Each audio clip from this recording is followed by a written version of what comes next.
Juan Carlos Losada, historiador, sé que saca nuevo libro. ¿Lo tiene ahí? Por supuesto, es el libro último que he hecho, Las batallas que forjaron a Europa, desde Salamina hasta Stalingrado. Oiga, este es un libro ideal para leer en la playa.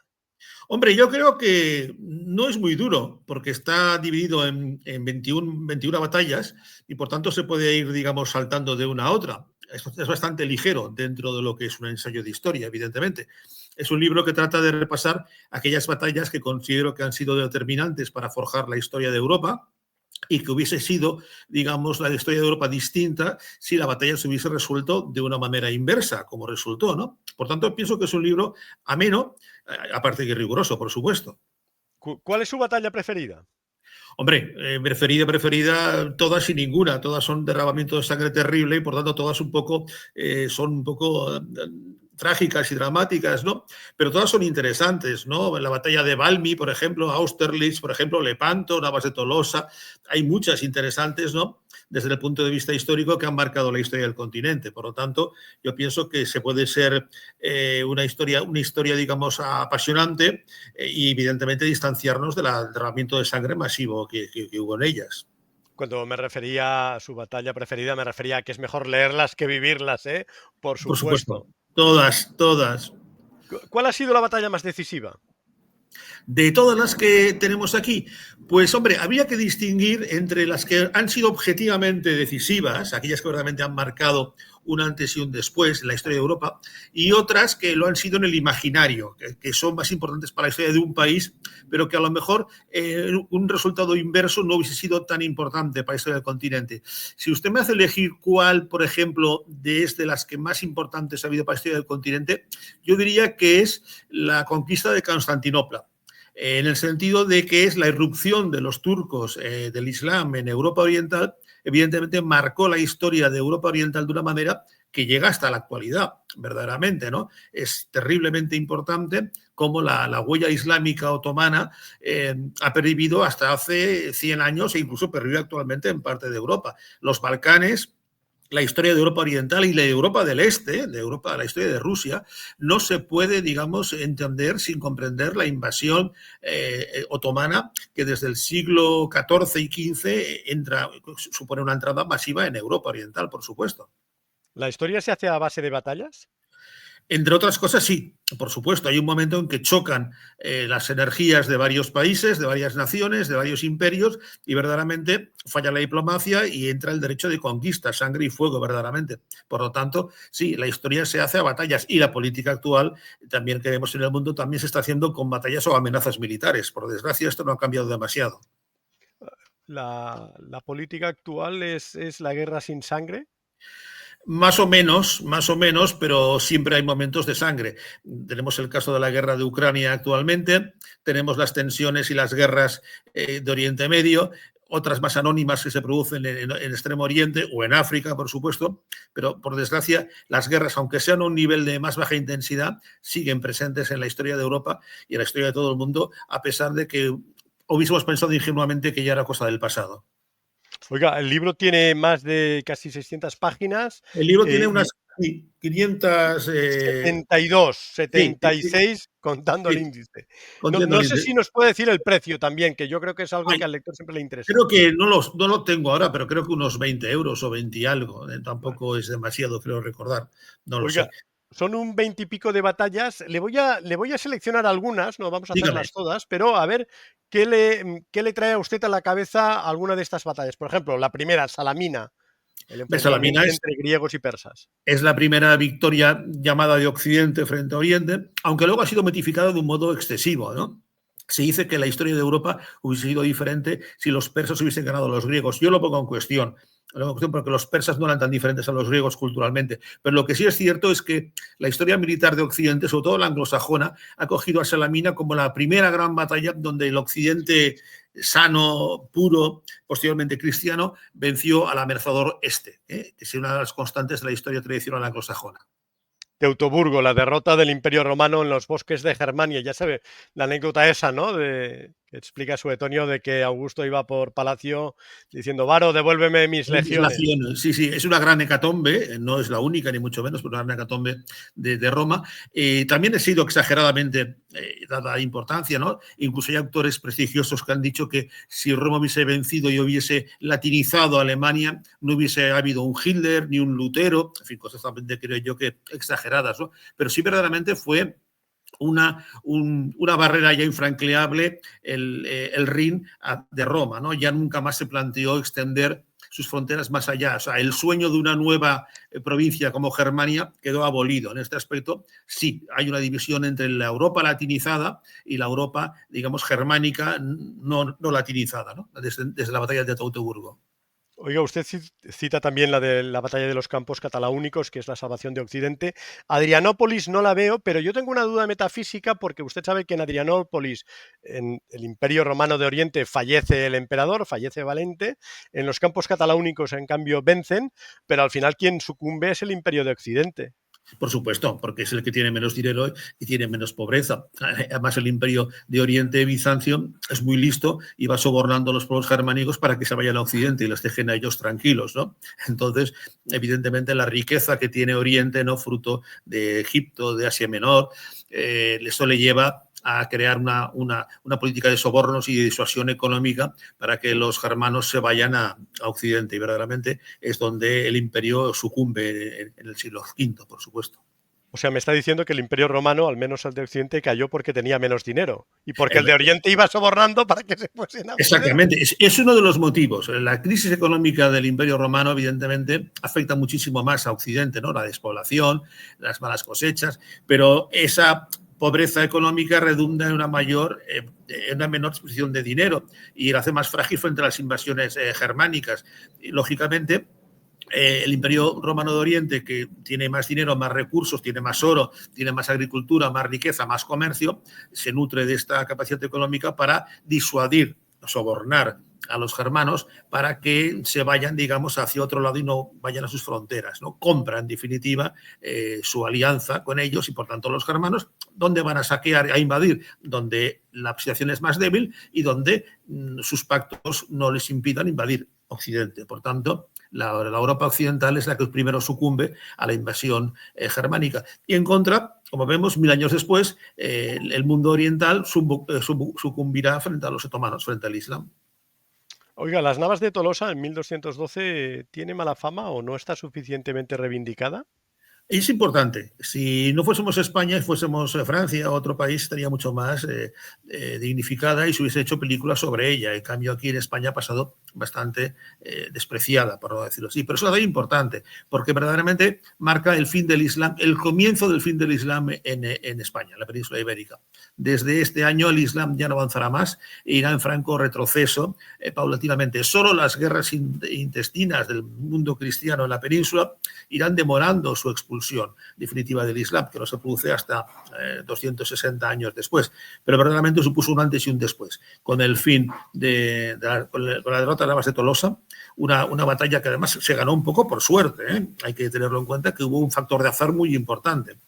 Es lo que yo trato de explicar en el libro, qué factores de azar contribuyen a la resolución concreta de las batallas. Pues esta batalla, que se resolvió en gran parte por suerte, por azar, marcó un antes y un después en la historia de la península ibérica, de la España medieval, sin duda. Creo que ya era Clausewitz el que decía que en la guerra el 90% es azar, ¿no? No sé Pues si el porcentaje es ese, pero sin duda muy elevado. Sí, sobre todo en la parte antigua. A la que vayamos ahora avanzando, en la actualidad, cuando se controla todo más, hay más tecnología, hay más electrónica, hay más inteligencia artificial, el azar contribuye, digamos, menos, ¿no? Pero sigue siendo un factor imprescindible. Y antiguamente, pues mucho más. Un cambio climatológico, una moral del enemigo, cualquier cuestión de estas, una mala alimentación, una epidemia súbita, todo esto alteraba el curso de una batalla y de una guerra, por supuesto. Le vuelvo a preguntar por Constantinopla. Constantinopla es terrible, es una matanza terrible, ¿no? Una muerte heroica del último emperador, pero Constantinopla es la fecha en la que cae y, por tanto, el imperio bizantino desaparece formalmente. Pero, de hecho, los turcos habían entrado en Europa, en los Balcanes, 150 años antes, con lo cual ya comenzaron a islamizar esa parte de Europa de un modo dramático. y terrible. Todo el mundo eslavo es sometido a los turcos. Recordemos que los turcos llegan a las puertas de Viena en un par de ocasiones. Los turcos llevan su influencia, digamos, heredando, cogiendo la herencia de los tártaros en todo el sur de Rusia, en todo lo que es Ucrania. La presencia otomana y turca e islámica en Europa Oriental es fundamental y ha marcado la política actualmente. La división religiosa, la división política que hay actualmente en los Balcanes, en Europa, no se puede comprender y, por tanto, las rivalidades étnicas entre ellos no se puede comprender sin la invasión otomana tan importante que se produce desde el siglo XIV y XV, sin duda. Oiga, en Constantinopla falleció, lo dice Steve Ransingham en su clásico sobre la batalla, el cónsul catalán o el cónsul de la corona de Aragón. Bueno, hay unos cuantos combatientes extranjeros, unos cuantos catalanes, evidentemente. También hay una figura mítica, un castellano que parece ser que se lo inventan después, ¿no? Un noble castellano que muere al lado del emperador, pero hay unos cuantos mercenarios genoveses, pero bueno, la batalla estaba totalmente decidida, ¿no? Las murallas al final no aguantan sobre todo por falta de defensores, por falta de hombres. Si hubiese habido más hombres, más soldados, hubiesen aguantado, pero era inevitable, digamos, la derrota fundamentalmente. Pero sí, la anécdota hay que algunos catalanes lucharon allá y murieron, ¿no? También algún castellano, genoveses, malteses, algún italiano, pero sobre todo fueron los bizantinos los que llevaron el 90% del peso de la defensa, totalmente insuficiente, porque sus defensores eran evidentemente muy, muy pocos comparados con las oleadas de fuerzas otomanas. Fue un exceso de confianza, no solo por las murallas, exceso de confianza en las murallas, quizá exceso de confianza bueno, en este caso no exceso, sobre el poder de la pólvora y también de las potencias, digamos, europeas que tampoco es que se prestaran Sí, a no, enviar muchos el refuerzos. resto de Europa Occidental pasó bastante de Bizancio, ¿no? No se lo creían que pudiese caer, por una parte, porque era una cosa, digamos, que llevaba 1000 años ya de existencia, y por otra parte, Bizancio tampoco tenía mucha simpatía por Roma, ni Roma por Bizancio. O sea, el mundo occidental estaba muy dividido. Muchos bizantinos, muchos griegos, ortodoxos, recordemos la división religiosa que había, ¿no? Entre la Iglesia ortodoxa y la Iglesia católica. Muchos ortodoxos preferían ser islámicos que no romanos, que no católicos, y viceversa. O sea, había un sectarismo ideológico terrible. Esta animadversión entre las dos religiones, entre las dos ramas del cristianismo, contribuyó mucho a que Roma, el mundo occidental, no prestase ayuda a Oriente. Además, Europa estaba metida en muchos problemas, estaban en guerras civiles en Francia, en Inglaterra, no estaba tampoco, España estaba acabando la reconquista, no estaba tampoco, digamos, muy dispuesta y muy favorable a enviar tropas de refuerzo, ¿no? Por tanto, todos los factores contribuyeron a que Occidente, digamos, despreciase el peligro otomano respecto a Constantinopla y la dejase abandonada a su suerte. Y cuando quiso atender algún reclamo, algún socorro, ya era muy tarde, por supuesto. Oiga, déjeme hacerle una última pregunta sobre Constantinopla. La decadencia catalana o la decadencia de la corona de Aragón se atribuye generalmente, bueno, a muchas cosas, ¿no? Pero también al hecho de que no podían negociar, en teoría, con América. Pero la caída de Constantinopla es un factor fundamental, lo digo porque evidentemente interrumpe el comercio de los catalanes con el Mediterráneo oriental. Bueno, en aquella época, el siglo XV, ya la economía catalana estaba ya en crisis desde hacía 50 años. Las guerras civiles en Cataluña habían sido terribles y la bajada de población, la crisis económica, la agricultura empobrecida era terrible. Cuando cae Constantinopla, la economía catalana ya llevaba 50 o 60 años en franca decadencia. La crisis demográfica era muy importante. Por tanto, la caída de Constantinopla no contribuyó al hundimiento de la economía catalana. Fueron otros factores, como he dicho, de guerras civiles y pobreza económica, epidemias, hambre, etcétera, etcétera, ¿no? Lo que sí es evidente es que la caída de Constantinopla lo que hace es, como ya se sabe, estimular por parte del mundo occidental nuevas rutas de comercio para tratar de alcanzar, digamos, las fuentes de productos que podían venir de Oriente, ¿no? De más allá de Oriente Medio, las famosas especies, las sedas, lo que fuese, ¿no? Entonces eso es evidente, ¿no? Pero con respecto a la economía catalana no tuvo gran trascendencia porque, repito, ya estaba arruinada desde hacía 50 o 60 años. Sí, a nivel europeo, en general, Italia, España, Francia, Inglaterra, todos comenzaron a lanzarse al Atlántico tratando de buscar nuevas rutas. El caso paradigmático es Portugal. en pocos años hace la circunvalación de África, tratando de buscar nuevas rutas que llegasen a la India. Efectivamente, en este aspecto, la caída de Constantinopla fue importante porque puso trabas al comercio con Oriente e estimuló nuevas rutas, que fue, digamos, la causa última del descubrimiento de América, por supuesto. Bueno, creo que usted lo ha dicho un par de veces, ¿no? Las guerras civiles, ¿no? La guerra civil catalana de 1462-72, creo que es un factor fundamental, entre otras razones porque generalmente los historiadores catalanes, al menos los más nacionalistas, lo ocultan, ¿no? Y venimos también de la guerra de los dos Pedros, ¿no? Pero claro, no, tenía es que que ser un factor Cataluña ya va fundamental. desde principios del siglo, del siglo XV, ya va en problemas económicos importantes, en problemas dinásticos, y en problemas de guerras civiles. El boom, digamos, económico catalán había desaparecido.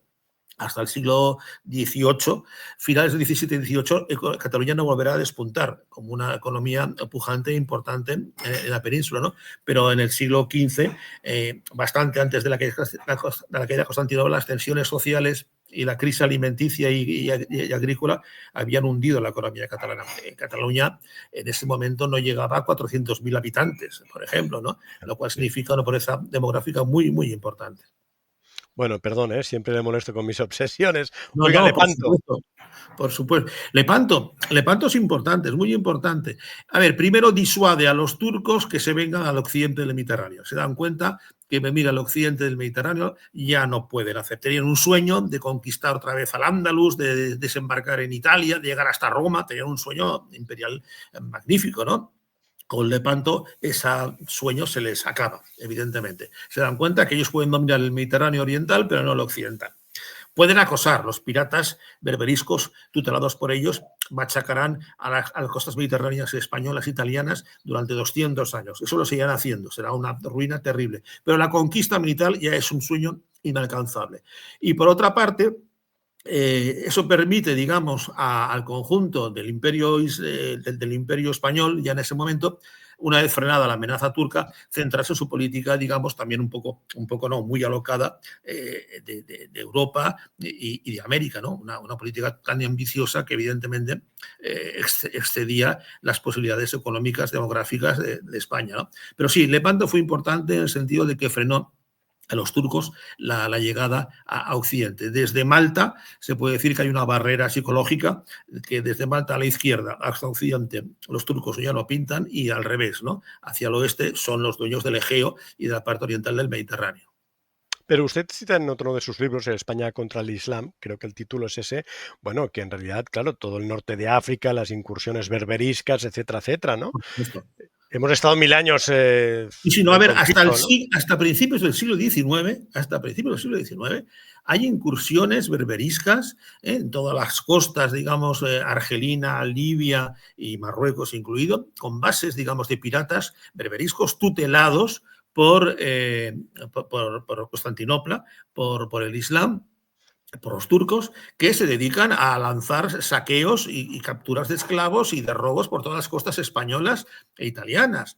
Franceses no menos, porque eran un poco aliados, ¿no? Eso significa que se calcula que hay más de 2 millones de personas que durante estos siglos, durante 3 siglos, fueron arrebatadas y fueron, digamos, llevadas al norte de África o Constantinopla como esclavos, dejando aparte la cuestión, digamos, del robo en sí económico. O sea, el gran negocio era el esclavismo. Tú capturabas esclavos, los llevabas a los mercados de Argel o de Constantinopla y luego se compraban y se vendían. Y las órdenes, digamos, mendicantes españolas o italianas o cristianas, y por tanto era un negocio magnífico, era un soborno, era un secuestro que luego, digamos, se cobraba, por supuesto. Esto fue un peligro constante, y repito, hasta principios del siglo XIX, y siempre bajo la tutela turca, por supuesto. 2 millones, 2 millones de cautivos se refiere. Se Víctimas. calcula que en total, en Occidente, entre las costas griegas, albanesas, italianas, francesas y españolas, se calcula que durante estos siglos, desde finales del siglo XV o siglo XVI hasta finales del XVIII, principios del XIX, sobre todo el XVIII, se calcula que cerca de unos 2 millones de personas fueron secuestradas por los berberiscos. Algunas pudieron volver, con suerte, si su familia tenía dinero o si las órdenes mendicantes tenían dinero para rescatarles, algunas pudieron volver, pero el 90% no pudo volver y se quedó integrado de mala manera, generalmente, en el mundo islámico. Bueno, el más famoso es Miguel de Cervantes y suerte que volvió. Por supuesto, es uno de los, de los más famosos, ¿no? Y se volvió. Luego hay otros que van de niños y luego se islamizan totalmente y son perfectos generales turcos, almirantes turcos y gente del gobierno turco, Claro. perfectamente, ¿no? Se les asimila y se les entera perfectamente. Cuando eres niño, se desarraigan de su mundo cristiano, de su lengua, de su cultura y forman parte de las élites militares y políticas del mundo otomano, por supuesto, ¿no? Por tanto, pero sí se calcula que cerca de unos 2 millones de habitantes fueron, digamos, deportados, arrancados, secuestrados, llámele como usted quiera, del mundo cristiano, todo de las costas, evidentemente, y llevados por fuerza al mundo berberisco, al norte de África. Oiga, voy a hacer un salto de un par de siglos. Trafalgar. Trafalgar es muy importante. Primero, la Armada Española, que todavía era potente, queda destrozada, ya nunca más, digamos, se levanta la cabeza. Contribuirá a la independencia de los países sudamericanos, los países hispanoamericanos. No es que lo impidiese, con una armada potente también se hubiese perdido, ¿no? Está a muchos kilómetros de distancia, ¿no? Pero evidentemente facilita la independencia de los países digamos, sudamericanos y de Hispanoamérica, ¿no? Y lo que también es muy importante, sobre todo, es para el mito inglés. Los ingleses levantan un mito acojonante sobre Trafalgar.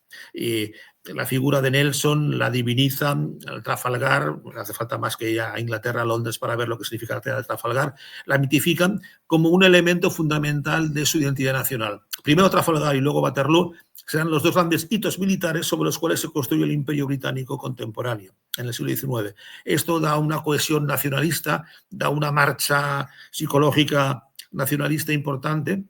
Y hoy en día se sigue celebrando con toda pompa y boato Trafalgar como si fuese una batalla celebrada o acontecida hace 2 días, ¿no? Y se sigue brindando por ella, se sigue haciendo celebraciones. Bueno, es algo terrible lo que supone el mundo británico, Trafalgar y Waterloo.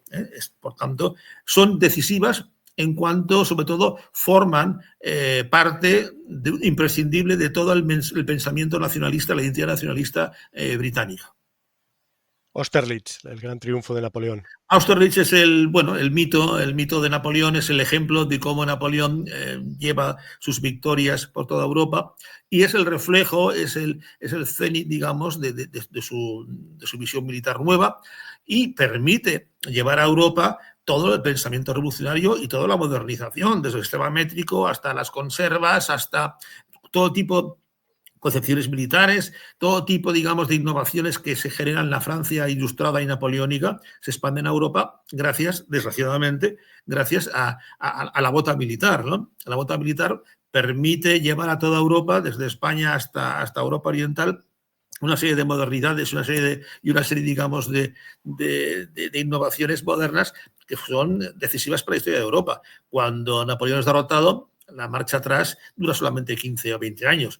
Era, digamos, el legado de la Revolución Francesa y del legado napoleónico era un legado imposible de erradicar. Y, por tanto, llega a Europa con todas las cosas buenas y malas. Las cosas malas es que se impone a sangre y fuego, las cosas buenas es que verdaderamente los derechos humanos, los derechos del hombre y del ciudadano, la modernidad, la ilustración, todo ese mensaje llega a Europa. Ojalá hubiese llegado antes, ¿no? Pero en Europa, en España, por ejemplo, yo siempre digo que hubiese preferido tener a José I de Rey que no a Fernando VII. Seguramente hubiésemos avanzado mucho más como país, culturalmente hablando, y también Lo, quizá económicamente. lo van a crucificar, ¿eh? Oiga, está hablando bien de Napoleón, ¿no? Bueno, Napoleón tiene sus contradicciones. Napoleón es un déspota, es un conquistador, es un saqueador, tiene un ego terrible. En muchos países es visto como un dictador, pero bueno, en otros es visto también como un liberador. Recordemos que él abole al antiguo régimen, se carga la aristocracia, crea unos derechos, digamos, unas constituciones, unos parlamentos que antes no existían. Por lo tanto, es un paso adelante muy importante en cuanto a la liberalización y el hundimiento del mundo medieval, ¿no? Por tanto, en ese aspecto es fundamental. ¿Qué pasa? Que evidentemente es un conquistador, hace sangre y fuego, expolia, machaca, mata, sus soldados matan, violan, roban y por tanto es evidentemente que es un conquistador a sangre y fuego y terrible, ¿no? Lo que pasa es que no es ningún asesino en masa, no es ningún genocida. No se puede comparar, aunque muchos se han empeñado, no se puede comparar a Hitler o a Stalin ni mucho menos, ¿no? Es un conquistador de Europa, pero que tiene unos principios que trata de ilustrar al conjunto de Europa, aunque sus métodos evidentemente sean aberrantes. Oiga, ¿qué habría pasado si Napoleón hubiera ganado en Waterloo? A ver, Francia ya estaba derrotada. Aunque Napoleón hubiese ganado en Waterloo, lo cual hubiese sido muy posible, de hecho estuvo a punto de ganar si no hubiese cometido algún pequeño error alguno de sus generales, ¿no? Cuando llegan los prusianos es cuando la batalla se pierde, pero antes de llegarse los prusianos está a punto de ganarla, a Wellington. Si hubiese ganado Francia, hubiese, digamos, mantenido su hegemonía en el país durante unos cuantos meses, unos cuantos años. Francia, la guerra ya estaba perdida. No podía, estaba arruinada demográficamente, llevaba más de 20 años en guerras en Francia, estaba agotada, no tenía ya soldados, no tenía armas, costaba mucho mantener su nivel bélico y por lo tanto estaba, digamos, agarrotada. El resto de países habían avanzado mucho, se habían modernizado militarmente y las coaliciones de Prusia, de Rusia, de Austria, de Gran Bretaña hubiesen llevado igualmente a la victoria de los aliados frente a Francia. Por lo tanto, Francia estaba derrotada, aunque hubiese ganado en Waterloo. Eso es evidente. A nivel concreto, ¿qué hubiese pasado? Pues hombre, es posible que a lo mejor a Napoleón se le hubiese permitido mantenerse en el poder, aunque es difícil porque le tenían un odio visceral las potencias vencedoras, los aliados, pero es posible que hubiese mantenido, digamos, alguna prebenda o alguna cuestión menor, ¿no? Pero territorialmente supuso simplemente la derrota, llegar a las fronteras actuales de Francia, más o menos, ¿no? Por tanto, en el aspecto que hubiese pasado si Napoleón hubiese ganado en Waterloo, pues yo creo que sinceramente poca cosa. Efectivamente, Inglaterra hubiese tenido que renunciar a otros de sus héroes, a otros de sus mitos, como Wellington, ¿no? Pero poca cosa más. Napoleón, yo pienso que ya no podía dar más de sí y por tanto su suerte ya estaba más o menos echada. Posiblemente no hubiese acabado en Santa Elena, no hubiese acabado tristemente sus años allá, pero decisivamente Waterloo había puesto el fin al imperio, a la hegemonía francesa. Oiga, de la Primera Guerra Mundial solo elige una batalla, que es Verdún, que es la batalla Bueno, de y desgaste es la más por sangrienta, excelencia. es una de las más, no es la más sangrienta, pero es una de las más sangrientas y es el paradigma de la más inútil, porque verdaderamente no se consigue ningún avance territorial por parte de los alemanes, no consiguen prácticamente nada y se empeñan en una batalla de ofensiva loca y los franceses corresponden de la misma manera, una batalla defensiva loca. Si los franceses hubiesen retirado y hubiesen dejado a los alemanes avanzar, pues no hubiese pasado nada, pero es una obsesión de unos y de otros por mantener el orgullo. O sea, llevaron a la muerte a cientos de miles de soldados por un mero orgullo. O sea, militarmente no tenía ningún sentido, ni táctica ni estratégicamente. O sea, no es una batalla que suponga una amenaza a París o una amenaza a Berlín, o que puedas pensar si se gana o se pierde, esta batalla va a suponer un cambio fundamental en la guerra. La guerra se va a decidir esta batalla. En absoluto. Esta batalla, que no la ganó nadie al final, si se hubiese ganado o perdido por parte de cualquiera de los dos bandos, no hubiese supuesto ninguna alteración en la guerra, terriblemente. Es por esto que es algo verdaderamente repulsivo comprender cómo cientos de miles de hombres murieron simplemente por el orgullo de unos generales, de unos de seguir atacando y otros de seguir defendiendo, simplemente por cuestión de honor, de orgullo, de principios. Algo terrible, verdaderamente. Oiga, no sale, pero lo voy a preguntar por otra batalla, en este caso de la Guerra Civil Española, que es la batalla del Ebro, que yo Hombre, siempre creo que tiene cierto paralelismo con Verdún, ¿no? Porque realmente en la Sierra de Pándol son unos riscos, 4 meses ahí con frío, calor, mosquitos, de todo. terrible, Eh, terrible. Hombre, la batalla del Ebro no la he puesto porque era evidentemente una batalla que se circunscribía solamente a España, ¿no? Pero la batalla del Ebro evidentemente marca el fin de la República. El sueño de Vicente Rojo y de Azaña y de los republicanos era conseguir volver a enlazar con Valencia, ¿no? Recordemos que ya el frente estaba partido, ¿no? Cataluña aislada de Valencia, volver a enlazarla y el objetivo era prolongar la guerra. En ese momento Negrín ya se daba cuenta, Negrín y Azaña ya se daban cuenta que la guerra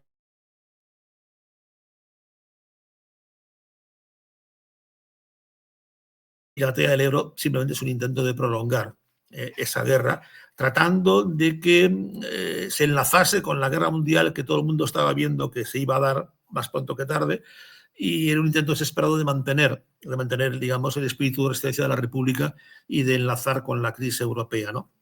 Evidentemente fue un desastre, no se consiguió nada, simplemente pues esto, miles y miles y miles de muertos de una manera inútil, por supuesto. Oiga, la última, Stalingrado, es el punto de inflexión de la Segunda Guerra Mundial. En el frente del Este, sin duda. A partir de entonces, Alemania comenzará a retroceder, los rusos, los soviéticos comenzarán a avanzar de una manera terrible. La guerra estaba decidida antes de Stalingrado. Cuando Hitler comete el error de declarar la guerra a Estados Unidos y antes de invadir la Unión Soviética, la guerra en 2 o 3 frentes era imposible mantenerla y en la larga estaba perdida. La megalomanía de Hitler es decisiva en este aspecto para explicar la derrota. Pero sí que Stalingrado marca el fin del expansionismo alemán en el mundo oriental de Europa.